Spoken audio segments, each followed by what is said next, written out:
activist who has given various lectures and taken part in many debates, including one on theism and atheism, in 2017 here at the University of Nottingham. Formerly a Christian, Abdullah embraced Islam at the age of 14 and has continued to study Islam in depth ever since. He co-founded the Muslim Debate Initiative, which promotes open dialogue and critical debate between public speakers and academics of all backgrounds. You may recognize him from his media appearances, including on BBC, ITV and Al Jazeera.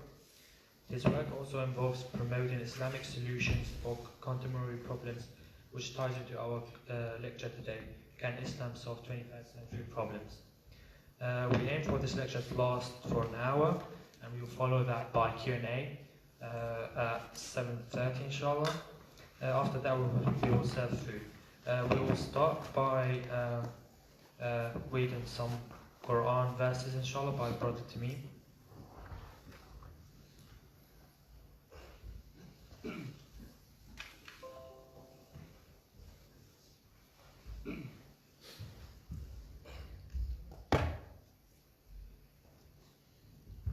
أعوذ بالله من الشيطان الرجيم.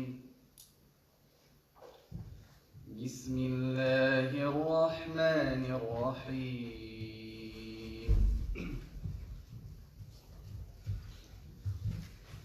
ما كان على النبي من حرج فيما فرض الله له، سنة الله في الذين خلوا من قبل، وكان أمر الله قدرا مقدورا. الذين يبلغون رسالات الله ويخشونه ولا يخشون أحدا إلا الله، وكفى بالله حسيبا. ما كان محمد أبا أحد من رجالكم ولكن رسول الله وخاتم النبيين، وكان الله بكل شيء عليما. يا أيها الذين آمنوا اذكروا الله ذكرا كثيرا وسبحوه بكرة وأصيلا. هو الذي يصلي عليكم وملائكته ليخرجكم من الظلمات إلى النور، وكان بالمؤمنين رحيما. تحيتهم يوم يلقونه سلام، وأعد لهم أجرا كريما. يا أيها النبي إنا أرسلناك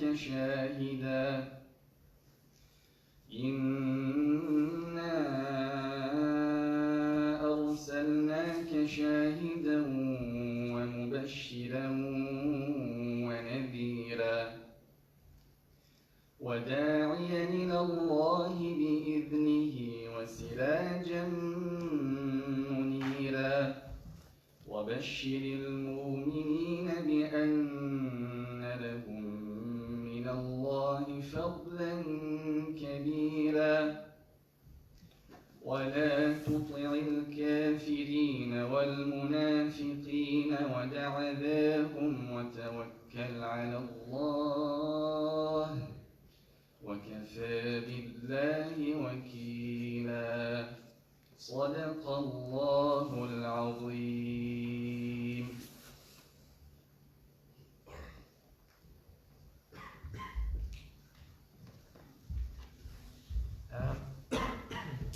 And without further ado, we welcome Abdullah Andalusia. Abdullah Andalusia.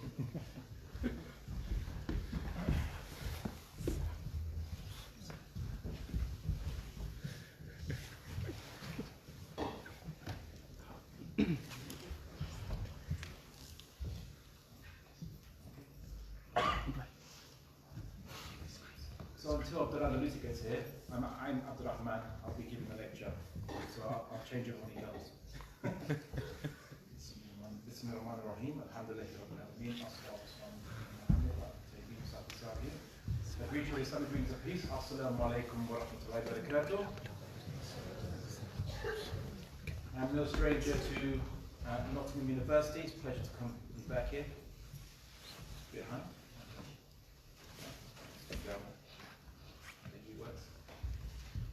And some of you may be no stranger to myself. I've come here, done a few debates. I think I've done 3 debates at this university in the last 5 years. Usually with secularists, atheists, and all sorted liberals and what have you. It's quite interesting. I always enjoy coming here. And because today's lecture is obviously not a debate, and I have a kind of penchant for debates myself. So if there's anything that you hear in this lecture which you disagree with, or you strongly disagree with, contain your incandescent rage, and you can ask questions, comments, or contentions in the Q&A. So you can raise your contentions. If you think it's really burning desire, you want to say it there and then, put your hand up during the lecture. I'm happy to pause it and hear you out, and I'll let you, we'll have a bit back and forth within reason. But I do want to encourage people to obviously contest what they hear, because just because someone is wearing a suit and has a kind of London accent doesn't mean that they're always speaking the truth. And of course, we always have to challenge what you hear. So this is what I always try to encourage. And today's topics will be kind of stepping on a few taboo areas. And so I jumped at the chance to do it, obviously, because people need to hear more things outside their comfort zone, as opposed to just hearing things that they already agree with and mutually backstabbing each other as to, what's it called, virtue signaling their own and reconfirming their own dogmas and doctrines. So, the topic today is Islamic law is kind of solutions, or Islam solutions for 20th, 1st century problems, or 15th century if it's from Islamic perspective, or I believe it's the 6,000, year 6,000 of the China or something. So, depending on your dating calendar. So we're sticking with Gregorian. So what are the current, when we look at today's world, do we live in this amazing utopia envisioned by the Enlightenment thinkers about 300 years ago? Do we live in a utopia of absence of disease, absence of oppression, tyranny, absence of poverty, crushing poverty even? Do we live in this utopia of freedom and liberty as envisioned by the founding fathers of various Western countries around the world? Well, let's have a look. We often, this area of the world is often called the free world, because people say that, oh, you have freedom to speak your mind. Unless you're minded to speak certain taboo subjects. So, of course, in the UK, there's a number of laws that restrict what you can say, and include specifically concerning people around the world fighting for different conflicts, depending on where the government, or which group or which movement the government supports. You can be labelled an undesirable advocate of violence, as opposed to the desirable advocate of violence, which is someone who supports the British Army. Because the British Army's purpose isn't to go around the world giving flowers to people and kind of being peaceful around the world. Obviously, the British Army's purpose is to be violent in certain contexts. However, having an open and kind of fair discussion is somewhat stifled in the UK ever since they kind of brought laws that can criminalise people talking about different groups doing different things, different movements doing different acts of violence. In fact, the law is so broad that even if you were to support, technically speaking, if you were to support the British Army, if you were to advocate the British Army goes to fight in an invader country, you would be technically advocating terrorism, according to English law. However, when that was tested in the court, a judge said, because it's basically anyone who advocates violence for political purposes, which in essence is all wars, that's the definition of terrorism. That's actually the definition in English law. When that was tested in the court, the judge said, of course we don't mean, it doesn't refer to supporting the British Army to do acts around the world. So, well, that's kind of very, selective, right? It's a little selective. What you get in this day and age is you have laws that are very broad, and the government that can decide, or the Crown Prosecution Service or Attorney General, that can decide selectively who to prosecute in the public interest. Now, John Locke, who talked about freedom and liberty, he argued that liberty wasn't the freedom to do whatever you want, because that no one advocates that unless you are an extreme form of anarchist. And even in anarchy, obviously, you'd be limited by other people, just obviously who are stronger. He argued that freedom is to operate within defined and knowable laws, very specific knowable laws, that you can't be prosecuted just because the leaders don't like you. Right? If you can be prosecuted because the leaders don't like you, you're not free. That's not liberty. Right? Now, does that describe the UK? Does it describe the US? Well, in the US, they're a bit more stronger on the whole freedom of speech, or at least the claim to freedom of speech. So yes, of course, they will defend your right to say it, to do it, and say anything. You can even advocate revolution in the United States as long as you don't specify a specific date. So if you say, we need a revolution here, an uprising, that's fine. If you say, let's do it next Friday, well, you'll be arrested for sedition and treason in the US.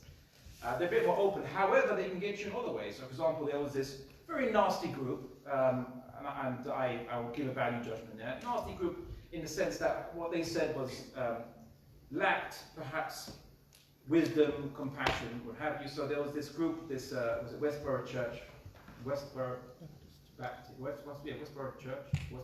Church. They were a group of a particular small denomination based on one church, based on one family of Christians, and they would go outside and they'd be protesting, demonstrating outside war veterans, who are being buried. Cemeteries and funerals, and they would have these placards saying, God hates fags on the placards. Do you remember those? Have you heard? Does that ring a bell? Right? So they were saying we have freedom of speech, right? We have freedom of speech to say that. And people say this is disgusting what they've been saying, and so on, so on, and so forth. But they couldn't be prosecuted under, obviously, federal law because they haven't broken any particular laws. They might be able to break bylaws. Everyone forgets that America doesn't have just federal law; it has local bylaws, and those laws can be very prescriptive and make it restrict what you say. But they were prosecuted under civil torts, where it was argued that they were so offensive they caused emotional harm or emotional damage or were a type of harassment to the people who saw those placards and thought that was offensive. Right? And so they were prosecuted and of course sued for millions of dollars, which in practice is a form of punishment, getting fined. So even in America, obviously what you say, is limited. Now you might say, well, I think it's valid for them to be prosecuted for that because what they say was very hateful and disgusting. But see, the problem is, and this is now the issue in the West now, the big cultural war about this, which is, well, what you say, being offended by things is subjective, right? That means that anyone could basically shut you down if they think that what you're saying is offensive.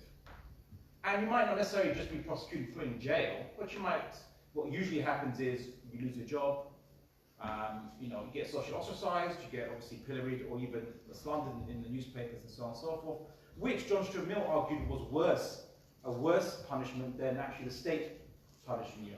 Because at least with the state you have some freedom within the privacy of your own home or in your local friends you can speak amongst them.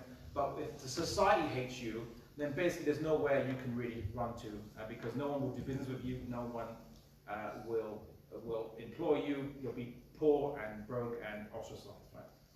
Now, of course, this then led to ironically, John Stuart Mill probably didn't intend this to happen, but this led to a counter movement where then people said that, well, people with different, let's say, choices, life choices, tastes, ideas and beliefs, if anyone even publicly expresses disagreement with these things, then you are oppressing them and you should be subject to being dealt with in some way, shape or form. A type of maybe civil fines, maybe being banned from speaking and so on and so forth. As Jacques Rousseau said, to be intolerant to the intolerant, right? But then that means that you get to define who is intolerant, and then you can be intolerant to whomever you feel.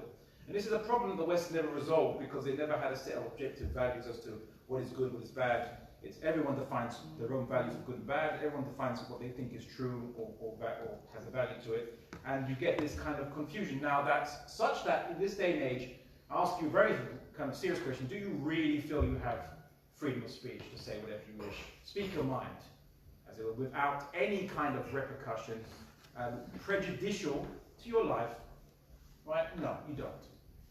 Right. In fact, now everything's vetted. And of course, in the era of capitalism and everything being owned, some people's freedom of speech is more powerful than yours. I think Rupert Murdoch, if he took a particular disliking to you, he could slander you on newspapers. And yeah, maybe if someone will take your case, if you can afford it, you might be able to file for slander defamation, but he can afford to take the hit, whereas your reputation is already destroyed. Right? And you know how newspapers publish retractions and apologies, little small print somewhere on the 40th page or something, whereas they slandered you on the front headlines. So, and of course, journalists are able to slander people in ways that are not obvious. So they're not necessarily lying about you, but they can just report it in a very strange way. Let's just say, one student came in to begin, and there was no one here in this room, and there was three women in this room, and if I was a nasty journalist that didn't like that male student, I could say, this guy was eager to get into a room alone with 3 women. Sounds really bad and nasty, right? But he just turned up, right? But if I portray it like that, it's not technically lying because he was eager to go into the room, but I can make it sound like it's bad. So we live in a world which you don't have freedom of speech. There's problems. There's ecological problems today. There's pestilential problems today. You might think we've always had problems with pestilence, with disease. Not necessarily the case, or it's not necessarily the natural condition of human beings. Some people might say that's due to urban environments. Others might say it's due to poverty. Certainly when those who were going to the New World, quote unquote, encountered the natives of the New World, they encountered people who being sick was very rare for Native Americans or Indians or however you want to call it. They prefer to call themselves Indians, but you can call them Native Americans if that's suitable nomenclature. So we don't really live in, with all our medical advancements and technological advancements, we still have diseases that wipe out millions every year. You might say, well, we don't have the Black Death like we did before. We don't have or bubonic plague. We don't have pox, various poxes like that, or Spanish flu, although that was only 100 years ago, of course, just over 100 years ago. That wiped out and decimated populations. Yeah, but we have cancer now, which, according to the latest statistics now, 1 in 3 of you will get cancer. Sorry, 1 in 2 of you will get cancer sometime in your life. Before, I remember just only 10 years ago, it was 1 in 3. Now it's 1 in 2. Any medical students here? Anyone? Is that accurate, or did you? I haven't got to that module yet. Okay, we'll get to cancer next week. I'll say, all right. So these are the problems. We haven't got rid of diseases that kill human beings. In fact, it seemed to, when we kind of play whack-a-mole, we've got rid of some, and then others arise due to our modern lifestyles. And they say modern to make it seem like it's just a natural byproduct that, this is how it is, and that's just natural for it to be the case, but not necessarily. Many practices in capitalism, or at least in a system where maximizing utility or maximizing wealth is the aim, in many such systems, they want to maximize profits, and maximizing profits means basically, pumping their food full of salt and sugar. Most food you eat will have high content of salt and sugar at the same time. This is kind of weird. You wouldn't put salt on your porridge. I mean, maybe you're that kind of guy, but you wouldn't put salt on your porridge. But it has salt, right? It has, and of course, things which are meant to be savory also have sugar in them. Like mayonnaise has a bit of sugar in it that you buy from the local shops. Why? Because they're playing on the kind of addictions that of human beings for salt, for sugar, because they know that that's what makes you feel makes the food tasty and will sell, so they get their profit margin maximized in the day. And that's just one example. I could go wax lyrical on the many types of conditions today that have occurred to human beings, that occur upon human beings because of the kind of idea of just maximizing profit at all costs. Obviously, has been reined back by EU health restrictions, although in the US there's less health restrictions, there's less health controls. But hey, thank God we're still part of the EU to be protected by that. Oh, I forgot we're not. So get ready for some high fructose corn syrup and all kinds of E numbers and what have you, all being rolled in through the front doors, led by Trump. So that's what's going to come to your diets pretty soon. Now, these are the kind of problems we have. What other problems do we have? As I mentioned, from some very general issues, but let's talk about more specifically wealth inequality. Right? So wealth inequality is a current problem in the world today. You might say, oh, what are you advocating there? You know, equal distribution of wealth, comrade? Well, no, I'm not socialist, and I haven't voted for the Labour Party. But I'm not advocating that everything be made equal. I'm really advocating that the type of wealth equality is so bad that in the era of overabundance, you know, we produce more resources than if it was to at least be distributed to everybody as on a minimum, you could eliminate at least basic poverty, basic hunger. You could provide education for everybody. There's enough resources for all these things to be provided to every person on this planet. And then you can have obviously businesses. You can have profit incentive motivating economies. But everyone's basic needs can be provided for. Technology has brought this, but yet what we see in the world today are people who don't have access to clean water.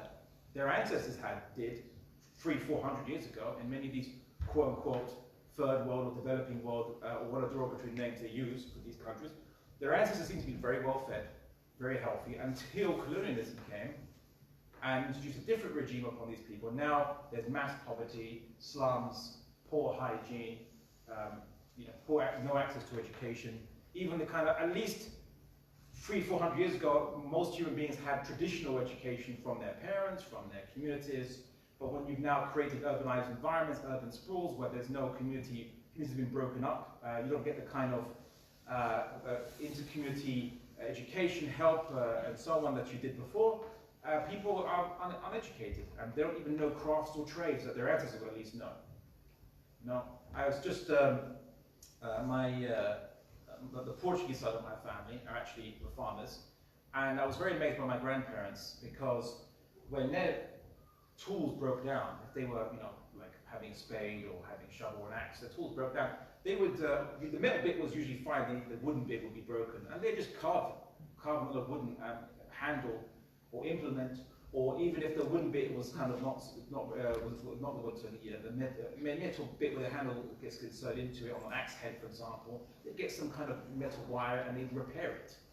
They know how to repair things. Now, what do you do if you don't know how to repair it? If something gets broken, I'll just go down to, I don't know, B&Q and buy a new one or something, buy a new implement, a new tool. And that's if you even use tools, by the way. You'll probably just get someone perhaps cowboy repairman to do it for you and pay because it's easier, right? So you've lost that understanding, that kind of education that our ancestors at least had understanding to do. And of course, before you had blacksmiths, people made their tools completely themselves. So we've lost that understanding. So to think that we've improved in today's world, well, yes, of course, there are many developments, many new technologies, of course, that's obvious. But human life, our quality of life, has it really improved? Right, ask yourself that question. It's a very serious question that you have to ask. And are we meant to live like this? I think one of the biggest lies that many societies, or especially states, tell their people is that what you're living in is a natural state of human beings. Now, is that the case? Was other situations and states possible, and maybe even better? Well, let's kind of review this, and more specifically, let's talk about Islam. So what is Islam, first and foremost, before we discuss anything else? Firstly, Islam is not a belief that just came around, or it doesn't believe itself to be just, God decided only 1400 years ago to reveal his revelation to mankind, just specifically there. No, Islam believes it's merely a reiteration of the same revelation that has been, or similar revelation that has been sent to mankind ever since the first human beings. And that's why Islam doesn't expect that monotheism is meant to be a new idea to human beings. Islam is merely the reminder. The Quran describes itself as a dhikr, the reminder. It's meant to actually remind mankind of things that it forgets, and think that he's forgotten where it has gone in a wayward direction. At the time of the Prophet Muhammad, one of the interests of the Muslims, certainly encountering Christians, was to remind Christians, of which they had a belief about Jesus, which had gone through a kind of Greco-Roman filter process. It was originally a Semitic religion, and it went through this Greco-Roman cultural filter, and it started to come up with all these ideas such as Jesus is actually God incarnate in the flesh, because for the Greeks and Romans, anyone who was anybody was actually a God incarnate. Right? If you weren't God incarnate, you weren't special, basically. That was how the Greeks and Romans understood the world. And of course, Christians trying to compete for converts to themselves had to up the game. Well, Jesus isn't just a prophet, because Greeks and Romans, who cares about prophets? They had oracles. The oracles of Delphi, for example. It's all right, but that's not that special. I mean, Pythagoras, he wasn't just a guy who invented or came up with trigonometry, or rather, to find the hypotenuse, the length of hypotenuse, although that was usually, we think mostly it's probably his followers that came up with that and attributed to him. But he was actually meant to be godlike as well. He became a divine incarnation, or is a divine incarnation of a god. And that's how the Greeks and Romans did it. So what did Islam view as one of its missions was to remind Christians where they had gone wrong. And they said, like, Jesus, we believe in Jesus. We believe he's a prophet of God. We believe he was the Messiah, right? A Messiah, the anointed one. But we don't believe he's God, right? That was introduced afterwards. He didn't preach that. He didn't call to that. And he certainly didn't abrogate the law of Moses. He was a practitioner of the law of Moses. So these things that, Islam came to remind Christians when they had gone away from the original teachings. And of course, Islam obviously does have a lot of its beliefs quite similar to Judaism. That shouldn't be a surprise because they all come from the same source. You're not going to expect God to introduce a completely brand new religion and a brand new faith when he's sent to multiple peoples. So Islam is not something new. It's considered to be just a reiteration of something old. In Islam, we believe that God sent messengers and prophets to different nations and tribes throughout history, across the world, which explains, I think, or I like to posit, you can challenge me on this, the commonality of religious beliefs in different ancient cultures. Some of these civilizations weren't realistically kind of cross-culturally pollinating each other. So, even in ancient China, they believed in a one monotheistic god called Shangdi. Yes, of course, folklores and other sub-gods were introduced over time, such as the way of human beings to always bring in multiple sub-deities. God suddenly has a family to look after and builds a family of other gods and so on and so forth. Same with Hinduism, the original concept of Brahman, one kind of monadic god, and then afterwards Ganesha and Shiva. They're actually described by many different religions within Hinduism as being created. Right? Which is for us, for Muslims who believe that, well, God can't be created, that's kind of a very odd concept. And why would you call it God then? Is it just not maybe just a more powerful created creature then? It wouldn't be a God. It wouldn't be God. A belief in heaven and hell or some kind of afterlife, prominent in ancient Greeks, prominent in ancient Egyptians, and prominent in ancient Chinese civilization.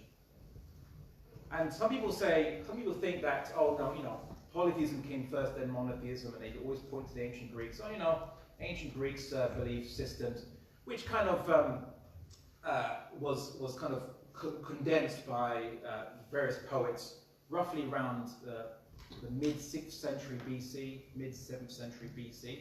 And they say, oh, that's a really ancient religion. It predates your Abrahamic faiths. Right? Is that what you heard people say? Ancient Greek beliefs that predates the Abrahamic faiths. You've heard this, right? Well, that's wrong, because when the Greeks were even just writing their poetry about this, 500 years before, the ancient kingdom of Israel, ruled by prophets, was already in existence. Judaism was already the Israelite kingdom was about 500-600 years before Hesiod and Homer started writing their poems, basically, right? So actually it's older than that. People tend to forget that. So Islam is a reiteration. Now, okay, that's just Islam. We believe that the basis of and purpose of human life is, as beings that have intellect, beings that have will, is to firstly not be creatures of mere causality, but to be servants of the highest cause and the ultimate cause, which is the creator of the universe, with our intellect, with our free will, to voluntarily choose to follow the natural law of human creation, as opposed to inanimate things that don't have a choice, or even animals that don't have a will, a free will rather, to choose to follow anything other than their natural inclinations or the natural laws behind inanimate objects like atoms and subatomic particles, and of course on macro scale, celestial bodies and things like that, and mountains and things like that. So that's Islam in a nutshell. So Islam has a concept of human nature, and naturally then Islam has a concept of how to address solutions that would work in human nature. And as much as postmodern as you might, as some of you might be, or potentially neo-Marxist, there is firm evidence that humans really haven't changed in thousands upon thousands of years. Just read, you know what, any of you study political philosophy or just political science, what they call it? Anyone here study it? Or you all just medics and you sir, anyone else? No? Psychologists maybe? Any psychology students here? No? Oh, just one there? Just you two studying humanities. You seem to be alone. Everyone's studying engineering and medicine and all that kind of stuff. All that boring stuff. Okay, that necessary but boring stuff. What you probably read, if you read Plato and Aristotle, is when you read those books, they sound remarkably modern. If I didn't tell you when they were written, and you were to read them, and of course if you remove all the references to modern technology at that time, they seem quite modern. Everyone always comments that they seem like they could have been written today.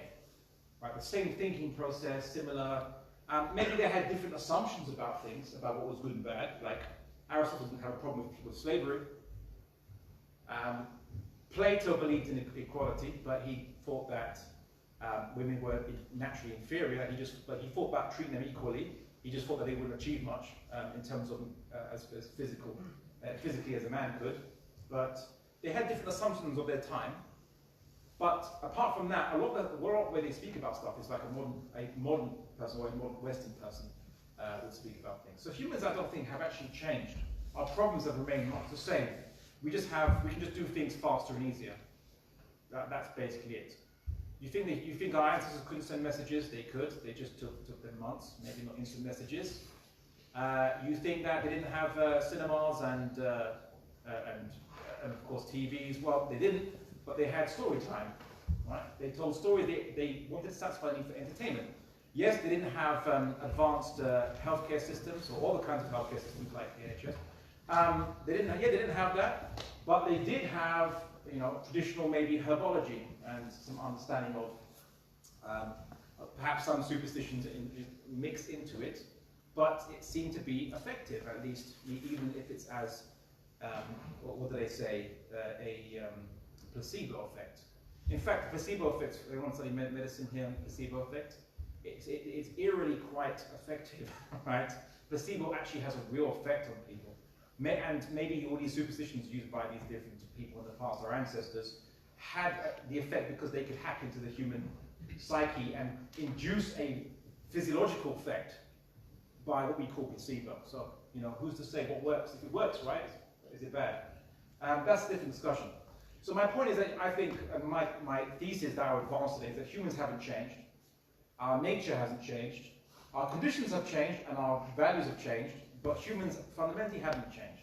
And I think that the current situation in the world, post-colonialism, where we see currently it's the hegemony of various secular liberalism, types of social democracy or socialism, hasn't produced systems or situations conducive to human nature. That was my thesis, and I want to posit Islam as an alternative. So let's go through these different problem situations. Let's compare the solutions that we have today, and let's see if Islam can offer something a little bit different. So let's jump into economics first, then, because I mentioned it. So in today's world, what you have is, it used to be the case that about maybe the top 1% of the world's population owned, only maybe like a couple of decades ago, they owned about 20% of the world's wealth. Now, today, I went with the latest report by Credit Suisse, Global Wealth Report, The top 1% own 44% of the world's wealth. It's the top 1%. The bottom 50% of the world's population owns 1% of the world's wealth. Does that seem fair, considering that many in those bottom 50% don't have enough to eat, don't have access to clean water or basic healthcare, in a world with all this modern technology where we can actually we've overproduced. We can actually have enough resources to satisfy everybody. Now, I'm not talking about some socialist utopia. I'm just talking that as a minimum, we can at least cater for the basic requirements of those populations. But we don't. And that's in such a world where you have that system. In 2009, 380 people owned as much as 50% of the world's population. Right? That's over 10 years ago. That's changed. Now it's 26 people. So progress, right? We see that even in the UK, 1 in 4 people were forced to use their savings to buy basic food essentials just to eat, just to live. With the elderly in this country, many of them around winter time have to face a choice. They call it heat or eat. You have to choose between paying a gas bill just to have some warmth, because obviously the metabolism of elderly not as much as it was when they were young, so they need heat. And if they pay that gas bill, they can't afford food. So they have to pick either food or their gas bill. And that leads many to basically many elderly found they froze to death. Right? And not freezing to death as much, not in the same temperatures that would kill a young person, but for an elderly person who's vulnerable, it kills them. And that's in UK. Of course, we have a culture of individualism whereby as soon as someone gets old, they become viewed as a burden, and they're cramping your style. Your youth, you want to live your life, quote unquote. That's funny because who else is living your life, right? But anyway, that's the motto, the slogan. You learned that off of advertisements or sponsored by companies who want to make money off you, so they tell you these slogans and you use them. And we have a situation where the elderly, which our ancestors, at least, if the elderly person suffered amongst our ancestors, when I'm talking about, let's say, pre-industrial age, it was usually because the whole family was poor, that they all suffered together and they all died together. But usually, our ancestors would never abandon the elderly. They would live in the same house or live as a part of an extended family, and they had that support unit right there. But we've lost that. In fact, we haven't just lost it, we view that to be stifling. Right? We're actually averse to it now. That's the modern predicament. Is that an improvement on the human condition, do you think? The question I want to ask is, what's causing this wealth inequality? No one really asked that question. Right? People just think it's just naturally, there's always wealth inequality. Well, yes, of course. But to those levels, you haven't seen that kind of level of wealth equality since, well, at least since about over 100 years ago, 120, 130 years ago, when you had a more purist system of capitalism. I call it liberalism 1.0, or classical liberalism as it's called today, where they allowed corporations to get, massive, and you had, like these families that became uber and super rich, like the Rockefellers. Everyone still remembers their name, yeah, and the Morgans and so on and so forth, because they had super massive conglomerates, right? Back then, it was so big, they were buying up all the competition, and in essence, almost controlling the entire wealth of a nation, that they had to invent social liberalism, or the next version of it, liberalism 2.0 as they call it, where they'd have to regulate, the government has to start regulating the economic system and breaking down and prohibiting monopolies or regulating monopolies to prevent that kind of wealth concentration. And then the wealth concentration, the inequality lessened for a bit, but now it's going back up to the late 19th century levels now. It's going back up to it now. So you think this has never happened before? No, it happened in the last iteration of liberalism, which socialists call capitalism, because they're, for reasons best known to socialists. Anyway, I can discuss that, but that's a different discussion. Anyway, So how does Islam view this matter? Well, here's a problem. Anyone use any economics? Any economics students before I continue? You, sir, you too? Oh, 3. Anyone else? Oh, there's 3 here. No one on that side? No, okay, so. For you economists here, have you heard of what they call the human economic problem? Well, they call it the economic problem. Like it's viewed as a universal. You've heard of it, right? They just call it. They say that basically there's finite resources and infinite wants or infinite needs. Yeah, and so how do you address there's finite resources, infinite human needs, and so the only way to resolve that is to maximize production as much as possible, and hopefully through some trickle-down effect, like a pyramid, you put some resource on the top, and hopefully it'll go spread to everybody. Everyone will get a share enough to fill their needs. Well, firstly, no, because those on the top who have the most wealth just can buy even more of the share that's coming in. So it doesn't trickle down to everybody. Certainly not enough to guarantee their minimum needs are met. And secondly, it's based on a big lie. You see, humans don't have, and brace yourself to this, they don't have infinite needs. Right? Surprise, surprise. You might think, what? Are you sure? Because, I like those, I must have infinite amounts of clothes, handbags, shoes, and I don't know, for guys, cars or whatever, right? Do we actually have infinite needs? No. Your needs to survive and be a happy human being is food, clothing, and shelter, sufficient for your needs. I don't care how American you are, you only have a finite amount of food you need, right? It's not infinite amount of food. Okay, no offense to Americans. So 1 in 3 are morbidly obese, basically, according to statistics in the United States. I didn't believe that at first. I thought, no, come on, 1 in 3, seriously. Until I went to the United States. Go there, you'll see, 1 in 3. It depends where you go. California, it's actually not so bad. But in kind of the middle parts of America, actually, it is 1 in 3, morbidly obese. Right, it's quite shocked by that. It might vary, don't state, but on average, that's quite shocking. Despite the fact that so you have parts of the world where overeating, where being obesity is a pandemic, and there are other parts of the world where basically, starvation is also an endemic. And how is that in the world where we have more technology that can overproduce and satisfy everyone's needs?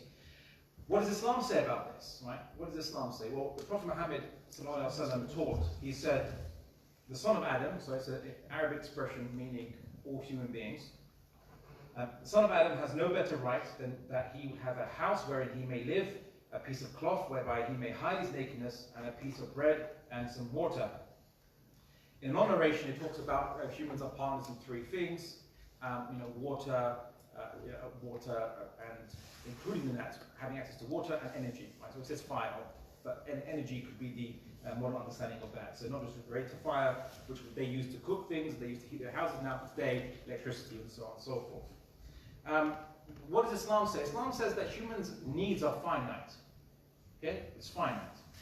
Unlike the socialist approach, which is let's equalize resources and wealth across the board, not necessarily the Marxist approach, but the socialist approach generally.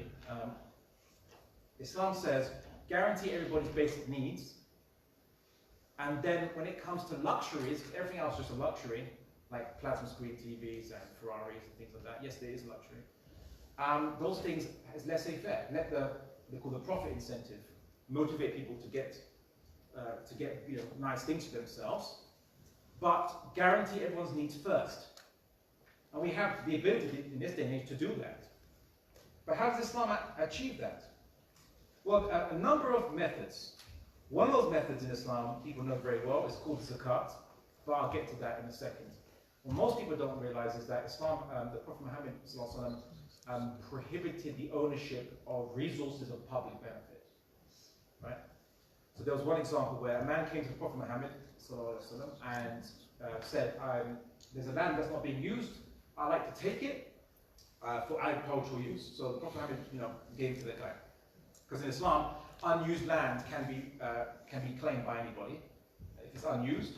And I say it's unused because even if it's owned for more than 3 years and no one uses it, then it gets redistributed by the state.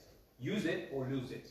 Don't just say, I own all this land and like be greedy about it, and then it doesn't do anything or benefit anyone. So anyway, one asked the Prophet Muhammad, and the Prophet Muhammad, obviously in his capacity as a state leader of Medina, of the Islamic city-state of Medina, granted this gentleman the land. And then as the gentleman was going off to go acquire that land, someone advised the Prophet Muhammad, who had knowledge of that area, said that, do you know what you've given him? In the area there's an uncounted amount, there's a large reservoir of water, very large. It's more than anyone's individual needs, basically. So the Prophet Muhammad recalled the guy and told him he couldn't be given that area of land because that reservoir of water is for the benefit of everybody, basically. Can't be monopolized. Now, does Islam believe in nationalization? No, because the state isn't allowed to own it either. It's a public resource. And how that would operate in today's world would be an Islamic government would administer it on behalf of the people, charging people maybe cost price just to extract the resources and provide it to the people at cost price. But the state can't make profit on it, and the state can't claim it's its own resource. Right? So it doesn't nationalize it and it doesn't privatize it. It's almost administers it as a trust on behalf of the people because it's actually all our property. Public resources belong to all of us. That's very different to what you see, obviously, in so-called Muslim majority countries, which are currently under secular systems of ruling. And that brings me to the next one of the next treatments of this problem of inequality: interest. So the Quran says God has permitted trade and forbidden interest, or riba. Why does Islam prohibit interest? Well, what do you think the purpose of economics is? Anyone? I'll look at you guys, the economic students, as well. What do you think is? What is the purpose of economics? Or the purpose of trade? I'll make it easy for you. You, sir. Welfare. Sorry? Maximizing utility or welfare. Maximizing utility or welfare. That's the purpose. Individual utility. So do you think the purpose of trade is to maximize the utility of the individual? So basically, if someone is, then we could count an economic system where one guy would own 100% of the wealth and no one else could own the wealth because that one guy would be maximizing his utility. It's a problem with utilitarianism never anyway, it's a different discussion. Right? Because in that methodological calculus, that would be the equivalent utility as everyone else getting an equal share. Right? That one guy owning everything, because his utility is, if he gets 100 units, one guy, and 100 people get 1 unit each. That's all equivalent in the basic calculus of utility. So no, it's not to maximize utility. Anyone else? Purpose of trade, economics? No. All these economic students thinking I should have gone with medicine. Anyone? No? You don't know? You said? Maybe distribute wealth? To distribute wealth. Just so, for example, if we had gold coins, or gold coming out of the ground, the purpose of gold is just needed to be distributed. No. Anyone else? My countries specialize in something, it's cheaper to produce in the industry, so they want to take advantage of the low opportunity cost. Okay, so this is saying that different countries specialize in different things and they want to take advantage of their specialization in material resources. That's not the purpose of economics or trade. Anyone else?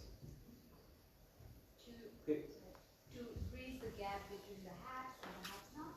To bridge the gap between the haves and the haves-not. It's very socialist of you, but not exactly. Well, I mean, if everyone has something, then would there be no need for trade anymore? Alright, last answer, you at the top. Alright, so this might be badly put, but to get what you want was also trading what someone else wants. That's how that kind of interchange. To get what you want and to give someone else what they want. Yeah. Well, I suppose that's what the definition of the motivation behind it, basic trade. But you, sir, actually, and then I'll answer it if you, unless you answer it more succinctly than I could. To make money, no? To make money, the purpose of trade. So if you're on a desert island and there was basically just trying to survive and different people are farming, you wouldn't engage in any trade because there'd be no money. Get you interest. Sorry? To receive you what you want. Yes. You see what you want. Okay. Basically, on this planet. Maybe I can use one us words, maybe but in different way. You want to use his voice. Okay, do you Words, give words. consent to use Words. words? His words. Do you give him consent to use your words? No, Great, no. great. You can use your words. You can use the words, yes. Some of these words. Okay. Not distribute wealth, Yeah. but distribute goods and services to people. Distribute goods and services to people. Okay. So basically, in this world, resources and services don't all reside in one person, right? You don't have access to all the resources you need and want. So the purpose of economics, from the Greek oikonomia, meaning kind of household management, I suppose they say, is to ensure that people distribute the resources, that people get access to it. The purpose of distribution is to enable access, everyone to have access to goods and services that they require, because no one person is self-sufficient, right? So that's the Islamic approach, which is aiming at maximizing distribution or availability distribution, not equal distribution in a socialist manner, but rather to guarantee there's distribution enough so that everyone has access to their basic needs to be provided for. One of the things is it has a redistribution system that's called the zakah. I'll get to that in 1 sec. But it also it blocks off means of false trades. Yeah. What interest banking is what, or just riba in Arabic, right? It's defined as the transaction of like commodities. So I give you 100 of something, and you give me back 150 or something of the exact same thing. That's not trade. Right? That's not. If you went to the bank, you know what it's in the Bank of England. The Bank of England promised to pay the bearer of this note £10, right? You know, and you go there and you say, "Here's right, pay me £10," and they just give you back another £10 note. You haven't made a trade. I mean, okay, you traded two physical objects, yes, but you haven't made an economic trade. Likewise with riba, you're not trading, or interest, you're not trading. You're just basically, in essence, really just giving them a net amount of money, or a particular resource, or something that denotes resources. That's not trade. But also, if you think about it as well, people who are rich and people who have equity as shareholders in banks which lend money. Right? Banks make money from lending money, right? In fact, your money actually is debt because it's made by private corporations like the Federal Reserve Bank, a private corporation, by the way, it's not belong to the US government. The Bank of England, somewhat regulated, though it was at one point a completely private corporation. It prints it out and then it lends it to the government, or it gives it to the government with the expectation of being given extra back. There's actually not enough money printed to pay back all the money that's been printed, at least. You know, you have to actually get money from outside the country to pay back the bank that makes the money, that makes it in circulation in the first place. Right? That's what. So money is actually debt, which you're using currently. But anyway, when you have all these rich, let's call it the rich 1% again. Let's go back to that 1%. Rich 1%, they've got lots of money, and they're saying, guess what? You know what? Why don't we just lend out our money to those in the of the lower tiers, and they'll use it. And they'll make businesses and entrepreneurship. That sounds really good. Yeah, of course it drives, drives investment and entrepreneurship. But when all these poorer classes take that money, they set up businesses, they trade with each other, they make profit from that, and at the end of the day, they have to return back the money, right? Yes? With extra. So you have the rich, let's just say, let's call it the rich, lending money to the poor, and then the poor returning back that money plus extra. Where's the net flow of money going? Any genius in the audience who care to venture an answer to that? The net flow of money? It's going back to the banks. Sorry? It's going back to the banks and it's raising their share value. So the net flow of money is all the pool of money that's with the poor is shrinking because it goes back to the rich plus extra. And of course, if they can't pay off, then their assets are forfeited. So they lose assets, they lose equity, they lose the ability to actually make money. You obviously need money to make money and so on. So the poor get poorer. You have one of the main causes of concentration of wealth there, right? I'd say interest banking, and it has been. There's many studies linking the types of wealth inequality we have today to monetary practice, monetary policy they call it. Monetary policy, that's the euphemism they call it, right? They don't want to say interest banking, basically, or interest banking as a very concept itself. Islam prohibits it. It says that's not trade.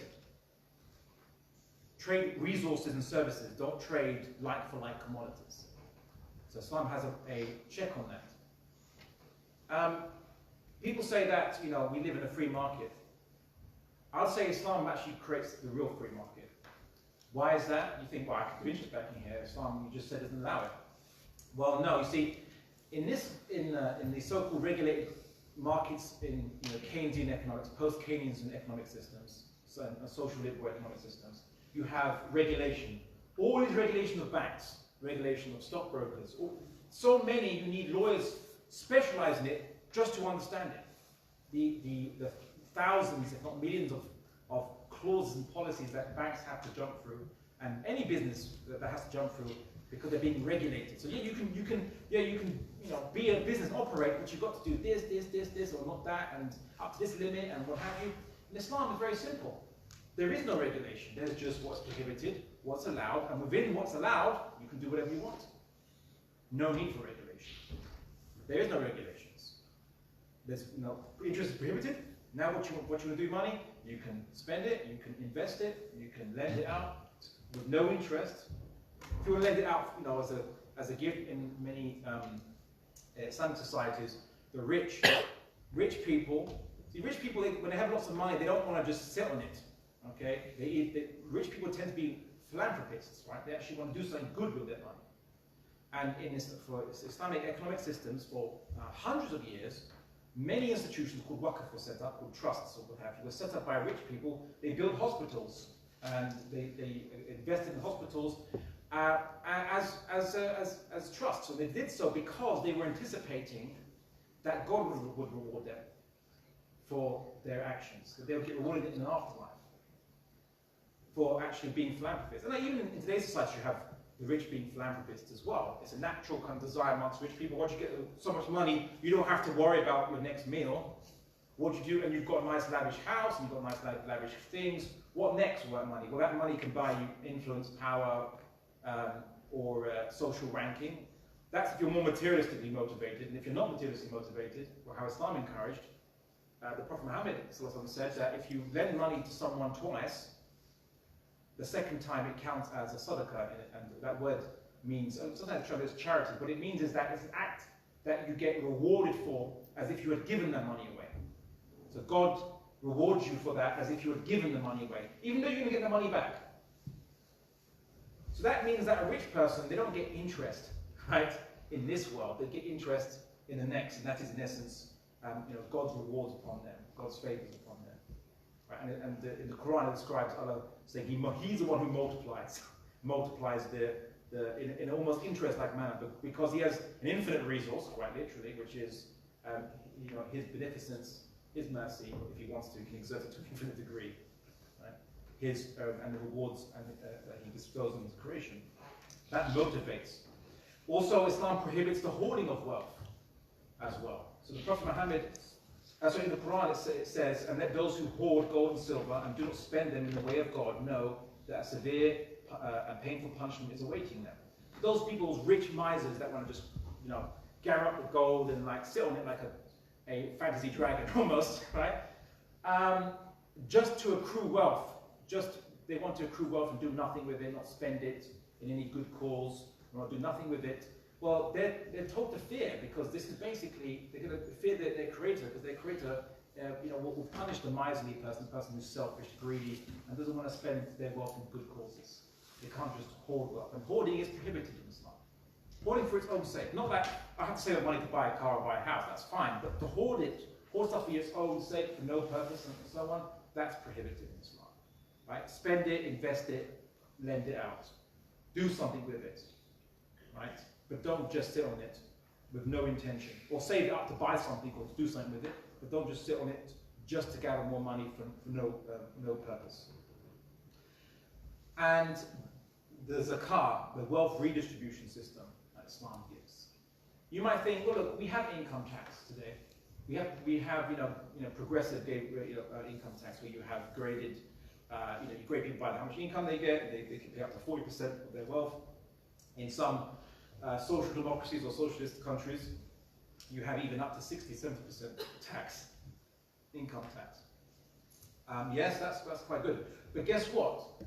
When let's say a rich guy or rich girl gets billions of dollars or pounds, and they pay their 40%, or their 50% even, let's just say. The rest of it is theirs. You think, yeah, that's fair. They've paid their 50%. But over time, they'll pay their taxes, or most likely they'll have an offshore account where they don't pay their taxes. But over time, their money gets larger and larger and larger and larger. Right? And it just sits there. Right? And they can sit on it and do nothing with it, and that's totally fine. Well, but they pay their income tax, so it's fair. Now, what they have left, large amount though it is, ever increasing amount though it is, they can sit on it. Well, actually, Islam disagrees with that, because those people who are rich and are ever getting ever more richer, they have an obligation to people who are needy, who are poor. They have an obligation to their fellow human beings, and it doesn't end just because you pay your income tax. Islam has a wealth tax. Every year, people above a certain amount, according to Islam, the minimum amount, which is about 20 dinars or 200 dirhams, which is 20 dinars is 20 gold coins, and 200 dirhams is are silver coins. Above that amount, you have to pay 2.5% a year of your total wealth to go to 8 categories. So here's what it says. What Allah has bestowed on His messenger and taken away from the people of the towns belongs to God, to His messenger, to the kindred and orphans, the needy and the wayfarer, in order that it may not circulate only between the wealthy among you. That's what the Quran says. So take what the messenger assigns to you and deny yourself that which he withholds from you, and fear God, for God is strict in punishment. So people who are these wealthy, rich elites who don't care about the poor or orphans or other categories mentioned in the Quran are those in debt as well.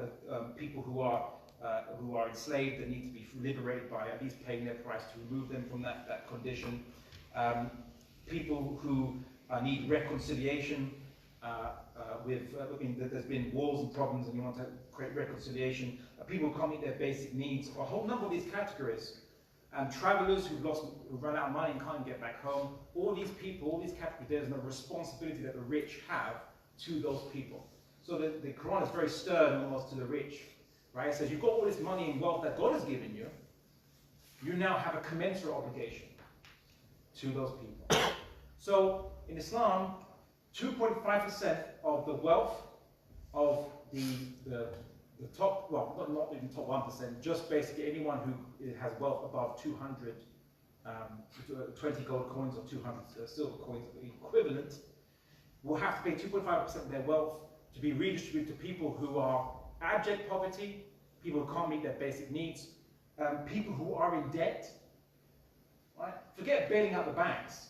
Islam believes in bailing out the people.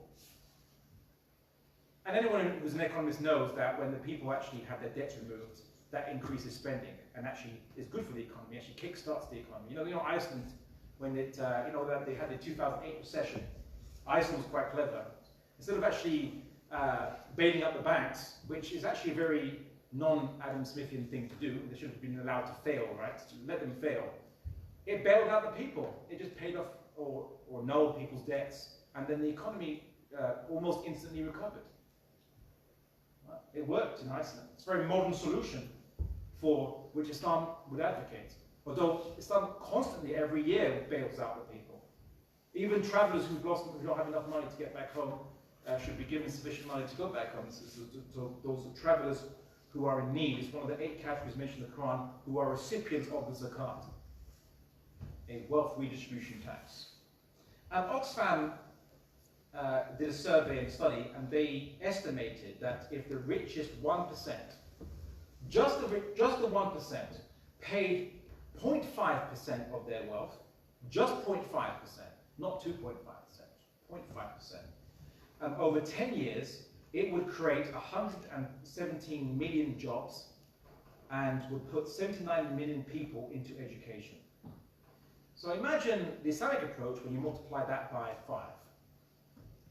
Right? Because 2.5% obviously is 5 times 0.5%. Right? We'd have a lot of problems resolved. You could actually pay for, another study said that if just 1% was charged, it would end global poverty, at least starvation would be gone. People would have sufficient sustenance for themselves. And that's just if you charge 1% every year, according to another study. That's how Islam deals with that point. What about other issues? Well, there are many ones. Let's talk about racism and nationalism, which I think are connected concepts.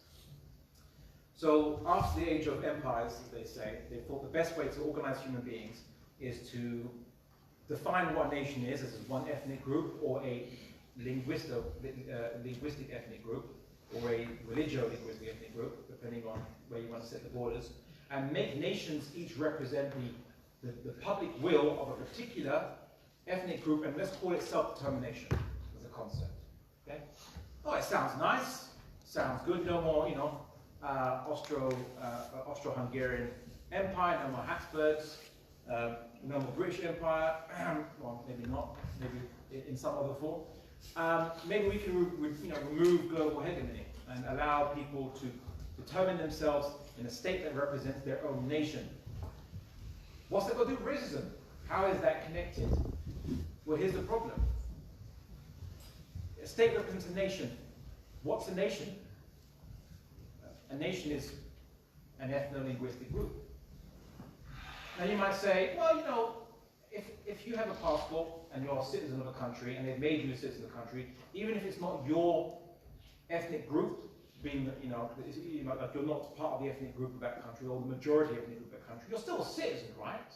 Still a citizen. But here's what they say. They say, well, look, you come to a country, or you're immigrants to a country, or anyone who's immigrant to a country, you have to abide by the public will of the people, the will of the people, manifested in the government, by their traditions, their culture, their laws. Okay, their laws, their culture, their traditions. Determined by who? Right? Well, it's by the people who resided there and have resided there for centuries. Oh, you mean the majority ethnic group?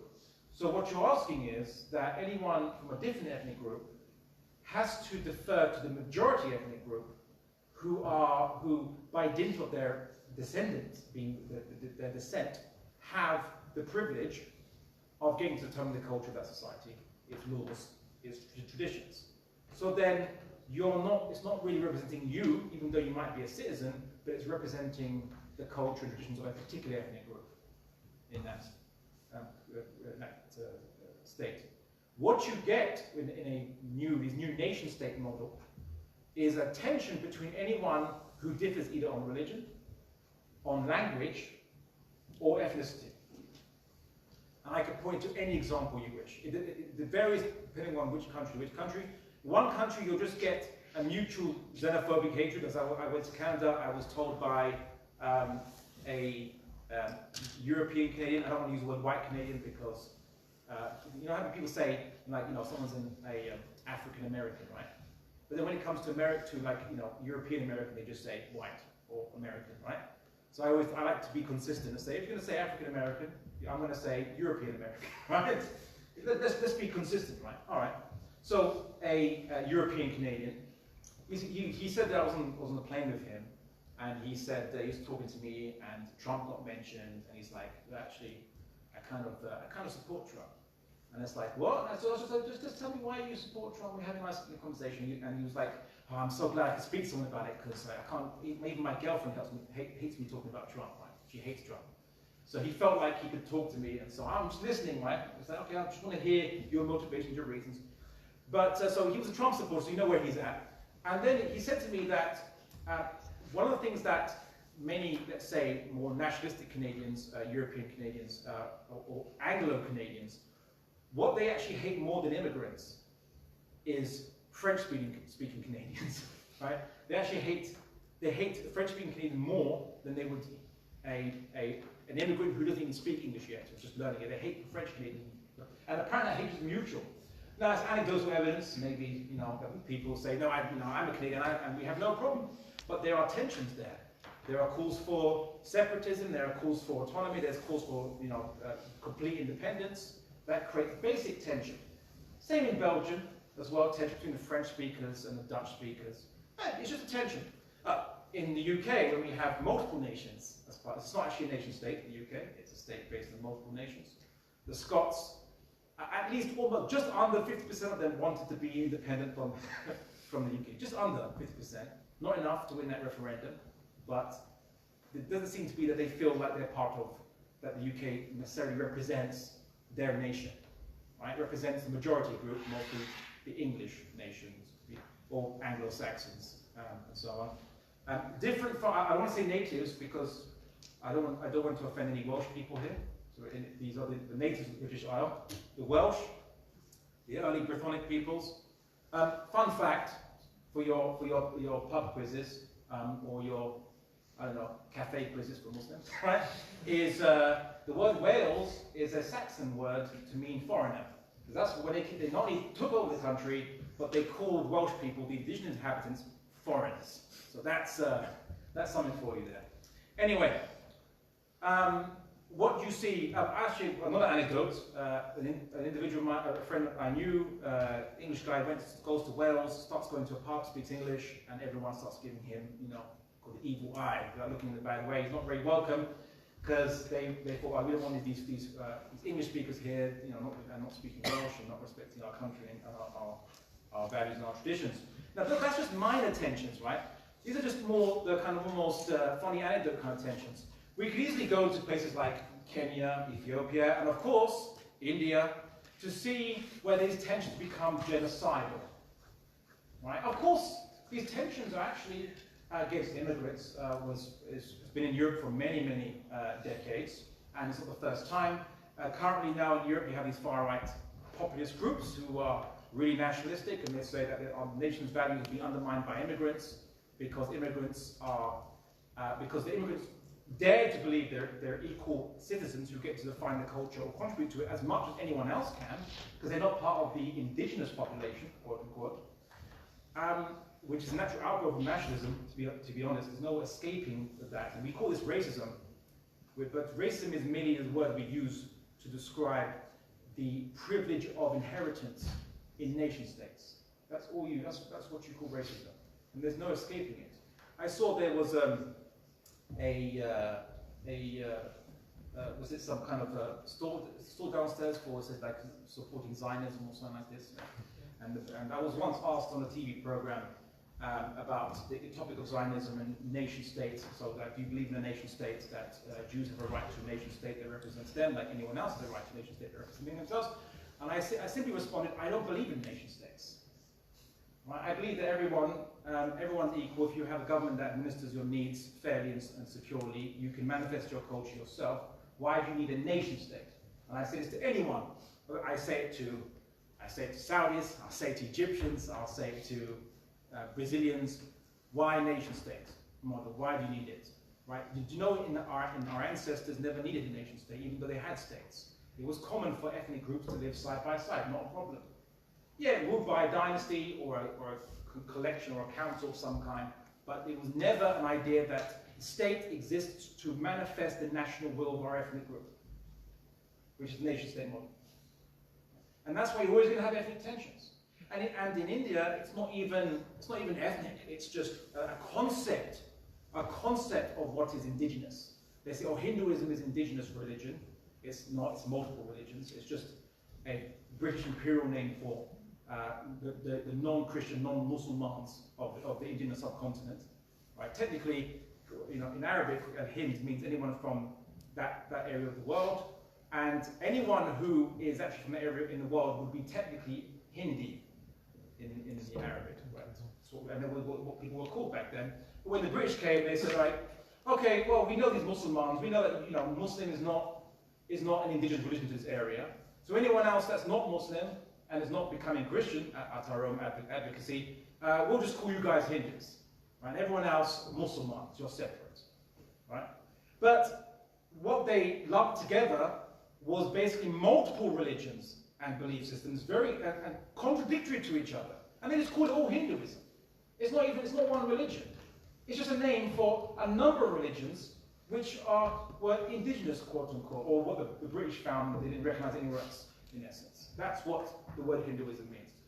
It should mean anyone following belief system practiced by people who live in the Indus Valley or that whole region. So technically speaking, Islam is Hinduism, in that Islam is a religion practiced by people who live in the area of the Indus Valley and beyond, that whole area, Al-Hind, right? But British made that rule. Now people identify it, and now the idea of being Indian means to be indigenous, and Islamism viewed as not indigenous, and therefore they are considered to be separate people, even though, ethnically speaking, Indian Muslims are the same come from the same ethnicities, because there's more than one, for any of you who don't know about that.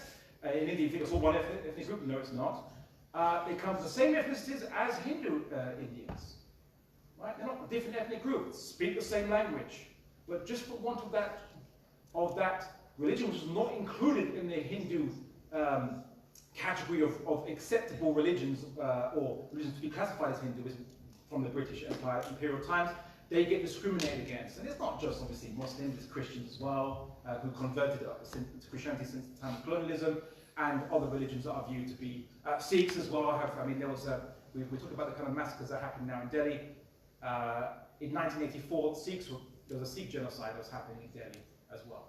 Right? Sikhs were targeted because they were viewed as not practicing a indigenous religion inherited from the ancestorial religions of those peoples. So this is what nationalism causes. What does Islam say about this? Right? Well, the Prophet Muhammad banned nationalism, first and foremost. He said that someone who calls for the word in Arabic asabiya, it means groupism, or you can call it sectarianism, or you can call it tribalism, or you can call it racism. The word asabiya in Arabic is a broad term. Anyone who calls for asabiya, fights for asabiya, dies for asabiya, is not one of us, not one of the Muslims. Yeah, and that includes any Muslim here who has asabiya towards their own nation state, quote unquote. You should pay attention to that.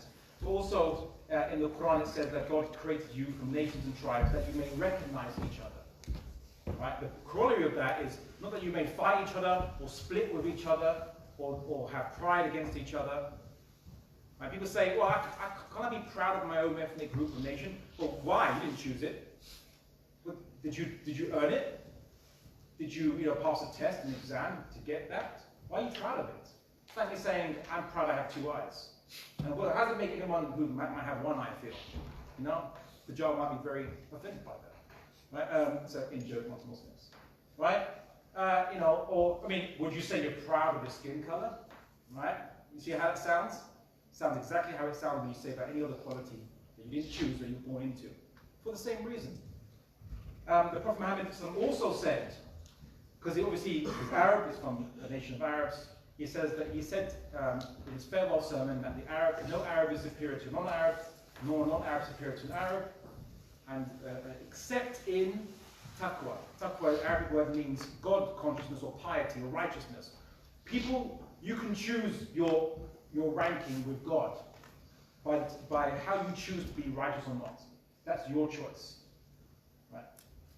But not from your background ethnic. In fact, there's not a case where a guy was kind of being proud of a non-Arab, saying, the Arabs are better than you. And the Prophet Muhammad reprimanded him and said that basically everyone comes from Adam alayhi salam, and Adam wasn't Arab or any other ethnic group, and he came from mud, in essence. Right? It was just to show that we have a very, very humble beginning, right? Don't be proud of yourself. You're just basically a descendant from mud, right? It's to make us to have some humility, right? So this is how Islam dealt with these issues. So that's Islam ended racism when practiced properly, right? When practiced properly and understood properly, it ended racism. It didn't believe in nationalism, didn't advocate nationalism, and that ended. And that's why you saw in the Islamic civilization, ethnic groups intermingled with each other, different languages intermingled with each other, and there was no problems or tensions or what have you, because it's not about which group dominates. It's about what system we're under. We're under a system that is from the creator of the universe, and it gives us all our rights and gives us what we need as human beings. Why do you need anything more? Right? Where's your issue? So those are a few solutions outlined. There's many more solutions that Islam advocates for example, for a better and more humane penal system. Yep, I said it. A better, more humane and more efficacious penal system than we have today. A better social system that is against what you call the objectification of women, right? But, you know, it's not. We don't have problem with the Me Too problems because there's actually a system of etiquette that Islam gives between men and women to actually prevent harassment, prevent sexual harassment and those kind of problems. So there's many issues here at hand, and we can raise it in the Q&A. If I've said anything that has offended you or you disagree with, please mention it. And if I give you a response and you don't like it, I'll allow you to respond back, and we'll kind of having back and forth. So thank you for listening, and I look forward to your questions, comments, or contentions.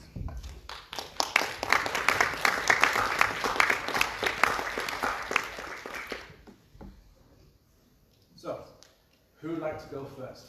Who's brave enough? I don't mind much. You? Jazakallah khair for the talk. So I just wanted to ask a question about you said that in Islam we cannot be like proud of our nationality. So when I'm from Jordan.